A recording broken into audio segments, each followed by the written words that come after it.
سلام، روز و شبتون بخیر. به ویدیوی دیگه با مریم خوش اومدید. Bonjour et bonsoir à tout le monde. Bienvenue dans une autre vidéo avec moi مریم. در این ویدیو قرار راجع به جملات قیاسی صحبت کنیم. چجوری بگیم این از این بزرگتره، این یکی از اون یکی، حجمش بیشتره، بلا بلا بلا. اگه فکر می‌کنید مطلبی که به دردتون میخوره لطفاً ادامه این ویدیو رو ببینید و اگر تازه با این کانال آشنا شدید لطفاً سابسکرایب بفرمایید و اگه زنگوله کنارش هم بزنید، همین که یک ویدیویی از سمت ما منتشر بشه یه نوتیفیکیشن روی گوشیتون میاد و میتونید بیاین سریع و این ویدیو رو ببینید و لذتش رو ببرید. خب به این ویدیو رو ببینیم.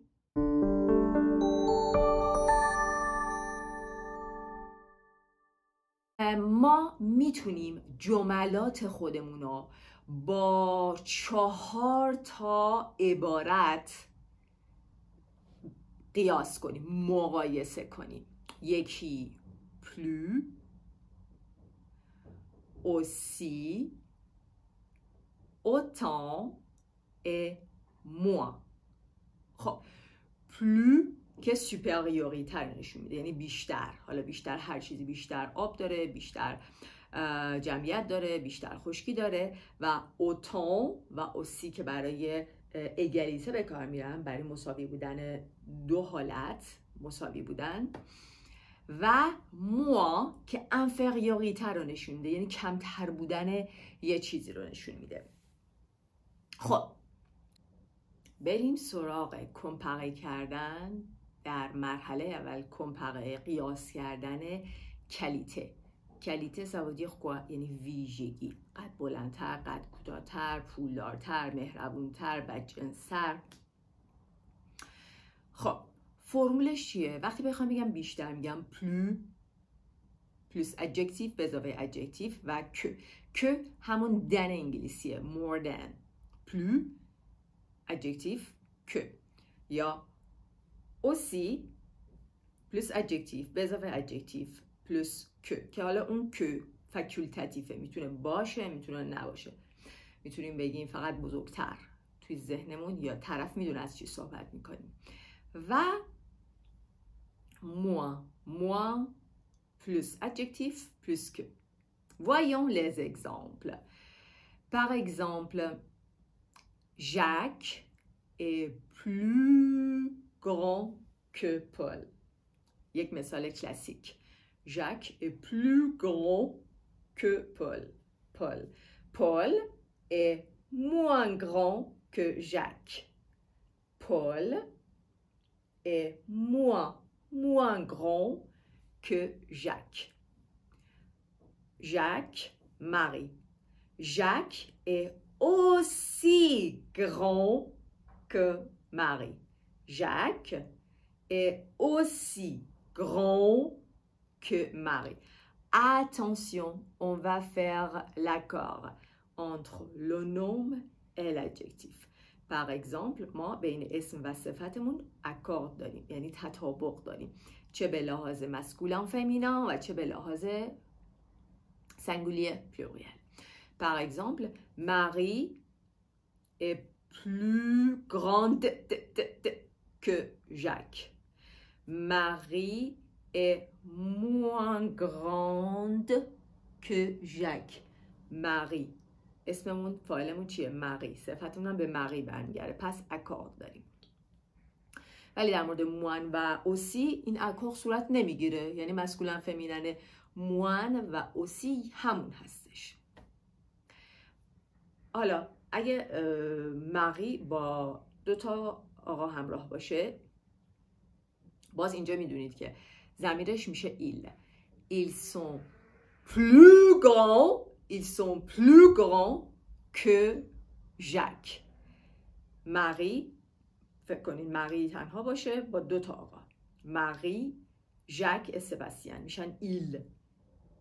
حتی اگه یه دونه فمیننم در بین آقایون باشه، باز هم جمعش مسکولن میشه.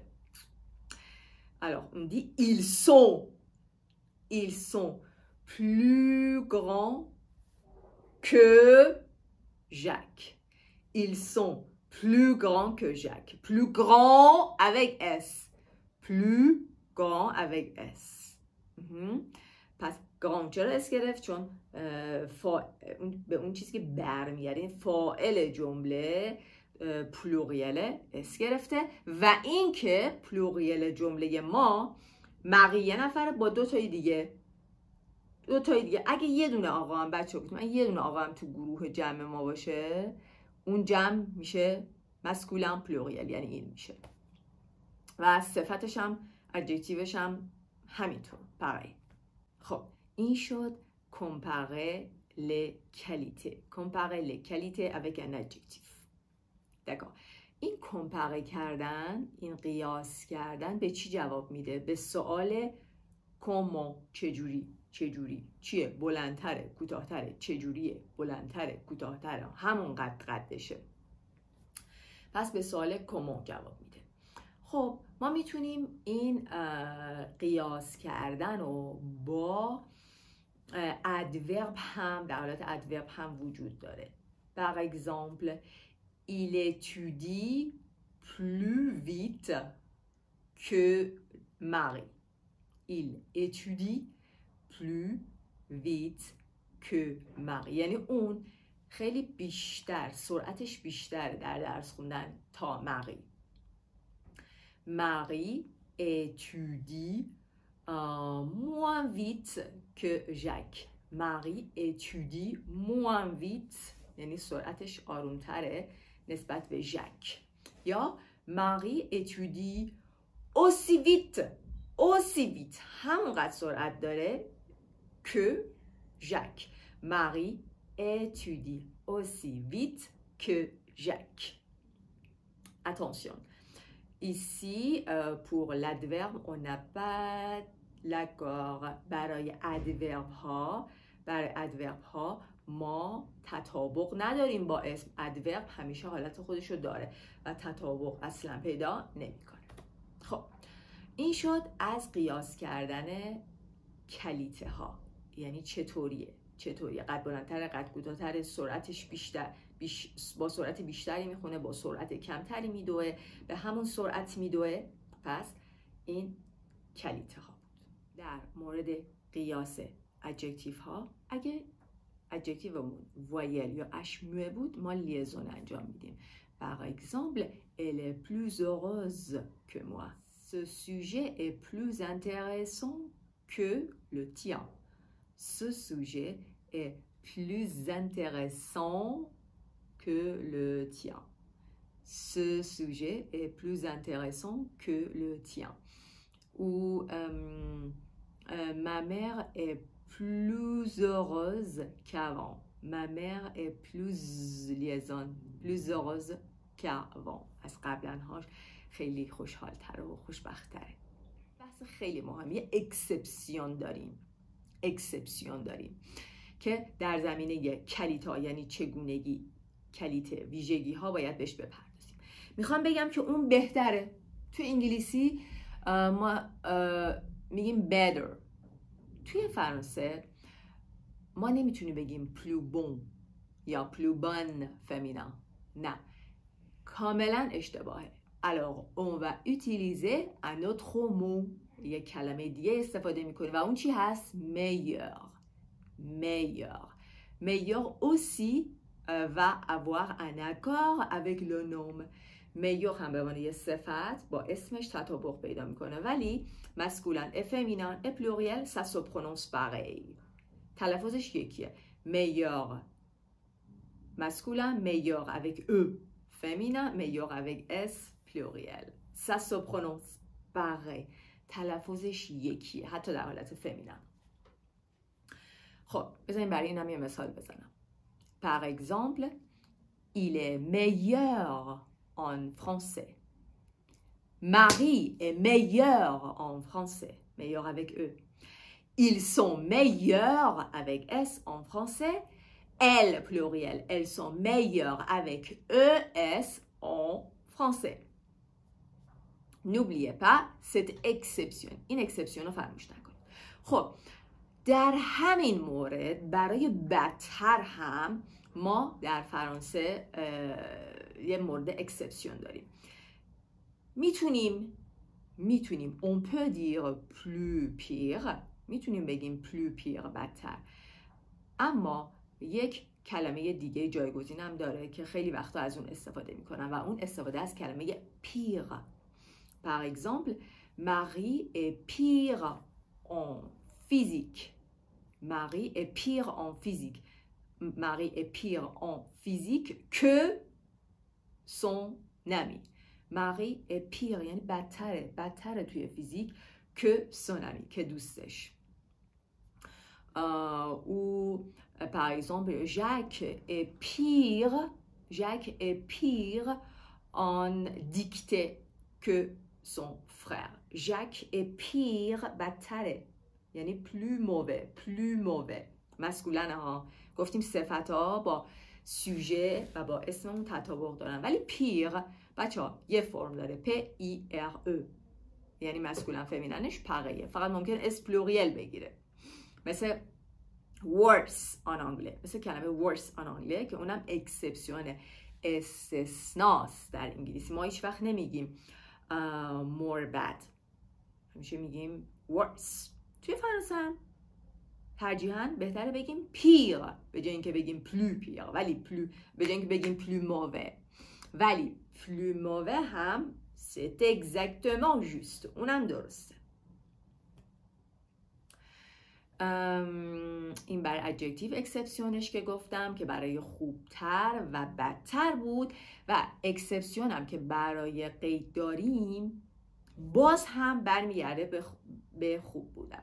ما نمیگیم plus bien، jamais plus bien ادورب قید نمیگیم plus bien، بلکه به جاش از اکیوالان mieux استفاده میکنیم. mieux. par exemple تطابق به لحاظ مسکولن فمینن، سنگولی پلوریل ندارن. یا Marie nage mieux que son père. Marie nage mieux que، بهتر از son père.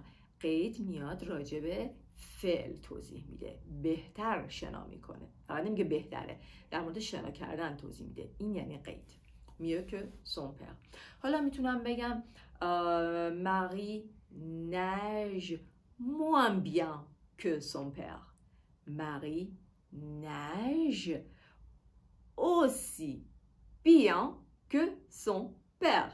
Aussi bien que son père. پس این از قید بهتر بود. قید بهتر. Plus bien pas possible. Plus bien نداریم، به جاش چی داریم؟ mieux. میخوام بگم من بهترم، حالم بهتره. Je vais mieux. Je vais mieux. Je vais mieux، بهترم. این یه قیاسه.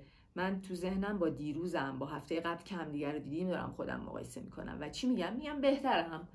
Je vais mieux. و mieux توضیح قیده که توضیح میده، اطلاعات بیشتری میده راجع به verb aller، راجع به اینجا فعل aller. خب فکر کنم اون چیزایی که دلم میخواست بدونید تو این ویدیو در مورد کمپاریزون ها، در مورد کلیته ها، چگونگی ها. حالا برسیم به قیاس کردن کانتیته، یعنی مقدار.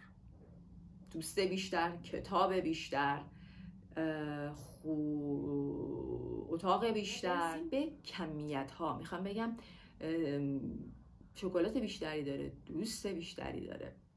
بریم ببینیم. خب همچنان برای سوپریوریته در پلو هستیم. پلو دو پلوس نام. پلو دو پلوس نام. autant de plus nom, moins de plus nom. Attention, ici, pour l'égalité, on ne va pas utiliser aussi, mais au contraire, on va utiliser autant. بچه‌ها ما برای کمیت دیگه از اوسی استفاده نمی کنیم. اوسی برای کیفیت بود، برای اینکه بهتره، زیباتره، بهتر میدوه، تندتر میدوه، تندتر غذا میخوره. به چی جواب میداد همه اینا؟ به اینکه چطوری کومو بیشتر داره، پول بیشتری داره، صبر بیشتری داره، مهربانی بیشتری داره. پس اینجا دیگه از autant de استفاده میکنیم. as many as or as much as که در فرانسه یه دونه اکیوالان داره. autant de plus non. autant de patience همونقدر صبر داره. autant de gentillesse همونقدر مهربانی داره. autant d'amis همونقدر دوست داره. اینجا هم اکورد نداریم، فقط در مورد adjective داشتیم. Par exemple, Jacques a autant d'amis que son frère. Marie a plus d'argent que sa sœur. Marie a plus d'argent, plus d'argent que sa sœur. Va این از این شد. پس plus de, autant de, moins de, plus non. اکوردم نداشتیم، هیچ وقت نمیگفتیم اسم اکورد تطابق نداریم، فقط صفت تطابق داره با اسمش. و در مورد دومین مطلبی که به مقدار یعنی کانتیته برمیگرده، به ورب، قیاس کردن ورب ها. مثلا اون بیشتر میخوره، بیشتر از من میخوره. اون بیشتر از من درس میخونه. اون کمتر از من میدوه. شما بیشتر از من کار میکنی. میبینی؟ خود ورب، ما میخوایم خود ورب رو قیاس کنیم. این ورب در شما بیشتره حالتش، در من کمتر. این حالت، این ورب در شما همونقدر هست که در من. Voyons les exemples. همچنان فرمول اون بچه چیه؟ plus, autant, moins. Plus verbe, bien sûr. Par exemple, elle étudie moins que moi. Que moi, facultative. میتونه باشه، میتونه نباشه. یعنی میتونه چیزی ذهنی باشه که من میدونم je sais de quoi tu parles et toi aussi tu sais de quoi je parle. و تو هم میدونی من از چی صحبت میکنم و کنتکست مشخصه. Je répète, il étudie moins que moi. Il étudie moins que moi. اون کمتر از من درس میخونه. اون کمتر از من درس میخونه. Plus que moi. Elle court plus que moi. Plus que moi. یعنی اون بیشتر از من میدوه. او elle gagne autant que moi. یعنی اون همونقدر در میاره، earn money میکنه و زندگی رو در میاره که من. Il gagne autant que moi. Le dernier exemple, il étudie plus que sa sœur. Il étudie plus que sa sœur. یه نکته ای که الان یادم اومد که بهتون بگم، کانتیته یعنی مقدار هست که وقتی که میخواستم بگم بیشتر از اون، یکی از چالش های بچه ها اینه که اینجا بگم دوست بیشتر، وقتی میخوام یک کانتیته رو مقایسه کنم، دوست بیشتر، کتاب بیشتر، همکار بیشتر، شکلات بیشتر، بچه اونجا ز تلفظ میشه، میگیم plus de chocolat, plus d'amis, plus d'amis, plus de quoi, plus de patience, plus de gentillesse. این اس پلوس هستش که یه مقدار ممکنه مشکل ساز براتون بشه، ولی وقتی داریم دوتا فعل رو با هم مقایسه میکنیم، موردی کمی الان گفتم، و همچنان در بحث مقدار هستیم، بیشتر از من درس میخونه، کمتر از من پول در میاره، اونجا س تلفظ میشه. Il gagne plus que moi. Plus que moi. فکر کنم هرچی که باید راجع به کمپاریزون بود بعد بهتون میگفتم و گفتم. اوکی، alors je pense que je vous ai dit tout ce dont vous avez besoin. فکر کنم هر آنچه که نیاز داشتید بهتون گفتم. خب حالا شما بهم بگید که comment on dit en français، خانواده مارتین فرزندان بیشتری دارند که ما. خانواده مارتین فرزندان بیشتری دارن تا ما. Merci de liker, merci de mettre des commentaires, merci de vous abonner. کامنت میذاری، لایک میکنید ویدیوها رو اگه فکر میکنید به درد کسی دیگه هم میخوره لطفاً این رشته از ویدیوها رو بین دوستان و اطرافی فکر میکنید به دردشون میخوره، خدمت بهشون میکنه، برای اونها هم بفرستید. و اگه موضوعی هستش که فکر میکنید که خوبه که ازش ویدیو ساخته بشه و خیلی نیاز بچه ها هست، لطفاً در کامنترها برای من بنویسید.